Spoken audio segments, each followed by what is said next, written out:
कहानी की शुरुआत मिया और निको नाम के एक कपल से होती है, जहां वो अपने देश से इलीगल तरीके से भाग रहे थे। दरअसल वो जिस देश में रह रहे थे वो देश अपने आसपास के देशों से काफी समय से युद्ध लड़ रहा था, जिस वजह से उस देश में धीरे धीरे खाने की कमी होने लगी। जिसके बाद उस देश की सरकार ने बूढ़े बच्चों और प्रेग्नेंट औरतों को मारना शुरू कर दिया ताकि खाने की कमी को रोका जा सके। और इसी वजह से निको और मिया ने अपनी बेटी को खो दिया था, इसलिए वो अपनी जान बचाने के लिए इस देश को छोड़कर भाग रहे थे। वो आयरलैंड की तरफ जा रहे थे, तभी उसका एक एजेंट होता है, वो उसे एक कंटेनर में बिठा देता है, क्योंकि ये कंटेनर एक शिप से होते हुए आयरलैंड जाने वाला था। यहाँ पर हम देखते हैं कि इस कंटेनर में मिया और निको के साथ और भी बहुत सारे लोग मौजूद थे, क्योंकि वो भी इस देश को छोड़कर भाग रहे थे। यहीं पर हमें पता चलता है कि मिया 9 महीने की प्रेग्नेंट है, यानी कि उसे डिलीवरी का टाइम आ गया है और वो कभी भी बच्चे को जन्म दे सकती है। अब आगे उसका कंटेनर ट्रक से होता हुआ बोट के पास पहुंच जाता है और वहां आते ही कंटेनर का दरवाजा खोल दिया जाता है। दरअसल इनका जो एजेंट था वो और भी लोगों को यहाँ से भगाकर ज्यादा पैसा कमाना चाहता था, इसलिए वो ज्यादा लोगों को इस कंटेनर में भेज देता है। और अब इसी बीच मिया और निको भी बिछड़ जाते हैं और निको को मजबूरी में दूसरे कंटेनर में जाना पड़ता है। अब ऐसा होने के बाद मिया बहुत ही ज्यादा डर जाती है और अपने कंटेनर का दरवाजा बंद होने के बाद फोन से निको को कॉल करती है। यहाँ निको उसकी हिम्मत बढ़ाता है और वो कहता है कि अपनी हिम्मत मत हारना, जैसे ही ये कंटेनर एक बार शिप में पहुंच जाएगा तो मैं तुम्हारे पास आ जाऊंगा और मेरा ट्रक अभी भी तुम्हारे पीछे ही है। अब निको के समझाने पर मिया को थोड़ी तसल्ली हो जाती है। अब कुछ समय बाद मिया का कंटेनर उस पोर्ट पर पहुंच जाता है जहां से वो शिप पर रखकर जाने वाला था, लेकिन उन्हें यहाँ पर एक चेक पॉइंट मिलता है जहाँ की पुलिस उनके कंटेनर की तलाशी लेने वाली थी। इनमें से जैसे ही उन पुलिस का हेड कंटेनर को खोलकर देखता है तो उसमें उसे कोई भी नहीं मिलता। दरअसल उस कंटेनर के अंदर एक सीक्रेट कंपार्टमेंट होता है और वो सभी लोग उसके अंदर छिपे हुए थे, लेकिन वो पुलिस वाला काफी चालाक था। वो समझ जाता है कि ये लोग सीक्रेट कंपार्टमेंट में छिपे हुए हैं, इसलिए वो उन लोगों से कहता है कि तुम लोग खुद से बाहर आ जाओ। अगर तुम ऐसा करोगे तो मैं तुम्हें कुछ भी नहीं करूंगा, वरना तुम सबको मार दिया जाएगा।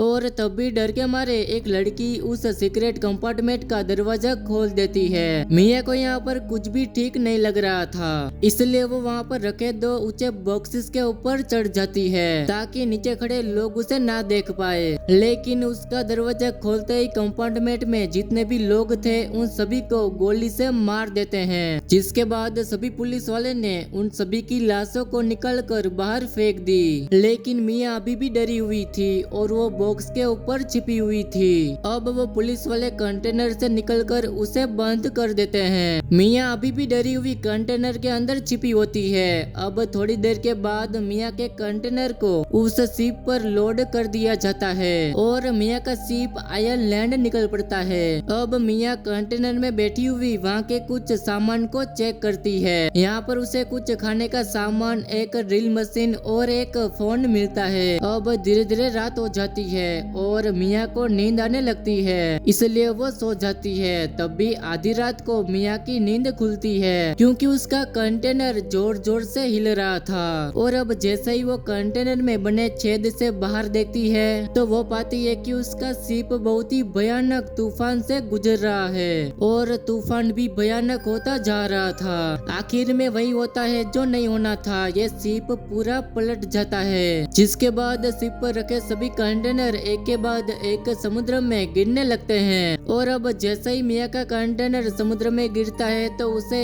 एक जोर का झटका लगता है और वो बेहोश हो जाती है। अब थोड़ी देर के बाद जैसे ही मिया की आंख खुलती है तो देखती है कि जो कंटेनर में बॉक्स थे वो इधर उधर बिखरे पड़े थे। साथों साथ कंटेनर में थोड़ा पानी भी घुसने लगा था। और अब जैसे ही मिया उस कंटेनर में बने छेद से बाहर देखती है तो वो पाती है कि उसके चारों तरफ पानी भरा हुआ है, यानी कि वो समुद्र के बीच में है। ये सब देखकर मिया बहुत ही ज्यादा डर जाती है और अपना फोन निकालकर अपने हस्बैंड निको को कॉल करने की कोशिश करती है, लेकिन उसकी फोन की स्क्रीन काफी डैमेज हो चुकी थी, जिस वजह से उसका फोन काम नहीं कर रहा था। अब इतने में ही मिया की नजर उस कंटेनर के नीचे वाले हिस्से में पड़ती है। यहाँ पर उसे 2 छेद दिखाई देते हैं जिनमें से लगातार पानी अंदर आ रहा था और जल्दी से मिया ने कुछ भी नहीं किया तो उसका कंटेनर पानी में डूब जाएगा।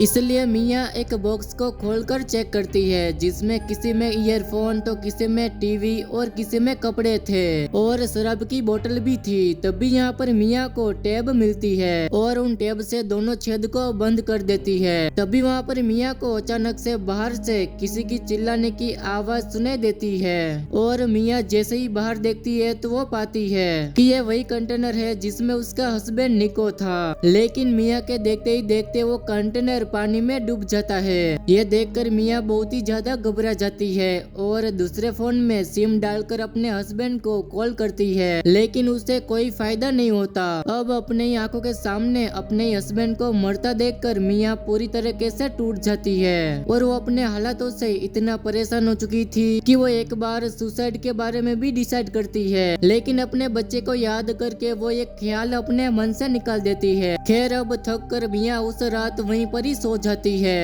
अब अगली सुबह मिया की जैसे ही आँख खुलती है तो वो पाती है कि उसके कंटेनर में और भी ज्यादा पानी भर गया है। दरअसल उस टैब का खास असर नहीं हुआ था और वो गलकर फट गया था और अब इसलिए मिया उन प्लास्टिक के फोक्सेस से रबर निकालकर उन दोनों छेद को भर देती है, जिससे कंटेनर में पानी आना बंद हो जाता है। जिसके बाद मिया यहाँ पर अपना कुछ जुगाड़ लगाकर कंटेनर के अंदर पानी आया था उसे बाहर निकालने की कोशिश करती है। तभी मिया के दूसरे फोन पर एक अननोन नंबर से कॉल आता है और ये कॉल उसके हस्बैंड निको का था। निको उसे बताता है कि मैं उस शिप पर था ही नहीं जिसमें तुम्हारा कंटेनर था और ये सुनकर मिया को बहुत ही अच्छा लगता है और अब मिया अपने हस्बैंड को बताती है कि मैं भी शिप पर नहीं हूँ बल्कि मेरा कंटेनर समुद्र में गिर गया है। जिसके बाद निको मिया से वादा करता है कि वो हर हाल में उसे बचाने के लिए आएगा। निको के फोन रखते ही मिया के पेट में दर्द होना शुरू हो जाता है, जिसका मतलब ये था कि मिया अब किसी भी वक्त अपने बच्चे को जन्म देने वाली थी। तभी हम देखते हैं कि समुद्र में एक भयानक तूफान उठ रहा था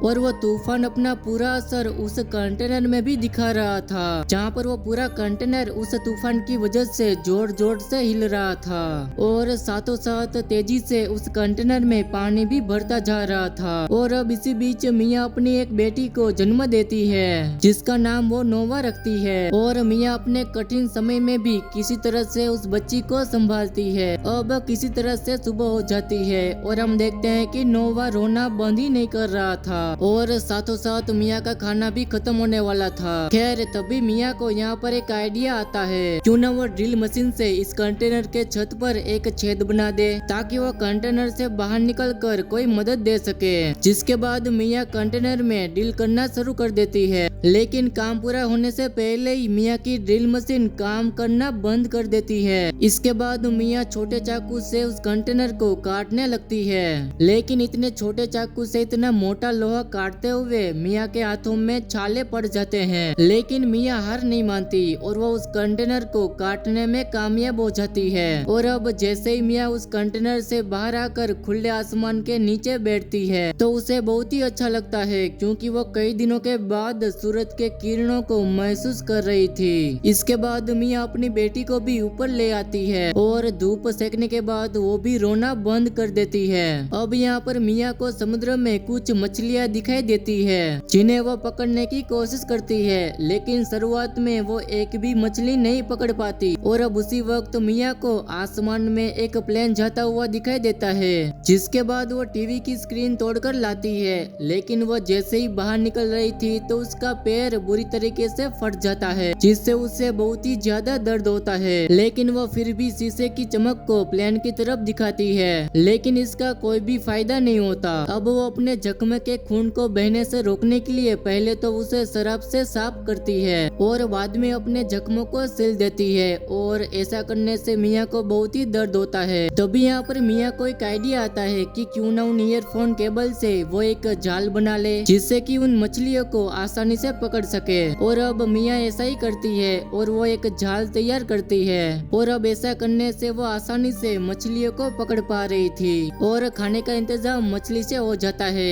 और पीने के लिए वो बारिश का पानी इकट्ठा करती है और ये सब खाकर वो अपनी बेटी को दूध पिलाती थी। अब ऐसे ही करते करते मियाँ के दिन ऐसे ही बीतते जा रहे थे, लेकिन हर जीते दिन के साथ अब उसकी हिम्मत भी टूटती जा रही थी क्योंकि मियाँ को समझ में नहीं आ रहा था कि आखिर ये सब कब तक चलेगा। तभी एक रात मियाँ को निको का फोन आता है जहाँ पर वो बताता है कि मैं एक शिप से तुम्हारे पास आ रहा था, तभी मुझे पुलिस ने पकड़ लिया और पुलिस से भागते हुए उन्हें मुझे शूट कर दिया और इसलिए मेरा बहुत ही ज्यादा खून बह चुका था।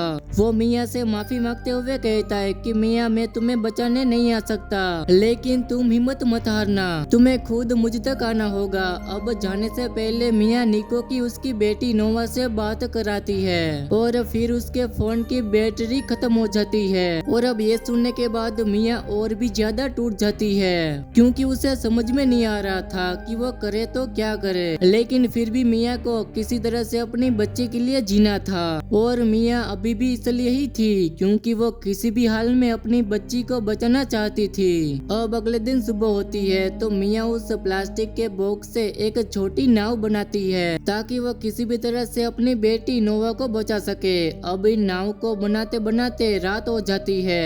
अब रात में अपने आप ही कंटेनर में पानी भरना चालू हो जाता है, जिसके बाद मियाँ अपना जरूरी सामान लेने के लिए उस कंटेनर में आ जाती है। अंदर आने के बाद उसका पैर इस कंटेनर में फंस जाता है, जिसके कुछ ही देर बाद वो कंटेनर पूरी तरीके से डूब जाता है। दूसरी तरफ वो नोवा नाव में समुद्र की लहरों की वजह से उस कंटेनर से दूर हो जाती है। अब मियाँ किसी तरह से खुद को छुड़ाकर उस कंटेनर से बाहर आ जाती है, जिसके बाद वो सबसे पहले नोवा के पास जाती है और उसे देखती है कि वो ठीक है कि नहीं। और अब इसी तरह से छोटे नाव के सहारे तैरते तैरते अगले दिन सुबह हो जाती है और अब मियाँ की हालत और भी ज्यादा खराब हो चुकी थी, यानी कि वो अब मरने वाली है। तभी हम वहाँ से गुजरते मछुआरों की एक बोट को देखते हैं और वो छोटी सी नाव को देख लेते हैं। यहाँ पर उन्हें नोवा ही मिलती है, यानी कि मियाँ समुद्र में डूब चुकी थी। लेकिन जब फिशरमैन की बेटी उस छोटे नाव से जुड़ी एक रस्सी को खींचती है तो उन्हें मियाँ भी मिल जाती है, जिसका हाथ उस रस्सी से बांधा हुआ था। वो यहाँ पर बेहोश होती है तो ये लोग उसे किसी तरह से होश में लाते हैं और मियाँ जैसे ही होश में आ जाती है तो सबसे पहले अपनी बच्ची को पूछती है, जहाँ पर वो देखती है कि आखिरकार वो आयरलैंड पहुँच चुकी है। वो इस तरह से मुश्किल का सामना करते हुए ना मियाँ ने खुद की जान बचाई बल्कि अपनी बेटी की भी। और इसी के साथ ये कहानी यहीं पर ही खत्म हो जाती है। दोस्तों अगर आपको कहानी पसंद आई हो तो वीडियो को लाइक कर देना और चैनल पे नए हो तो सब्सक्राइब कर देना।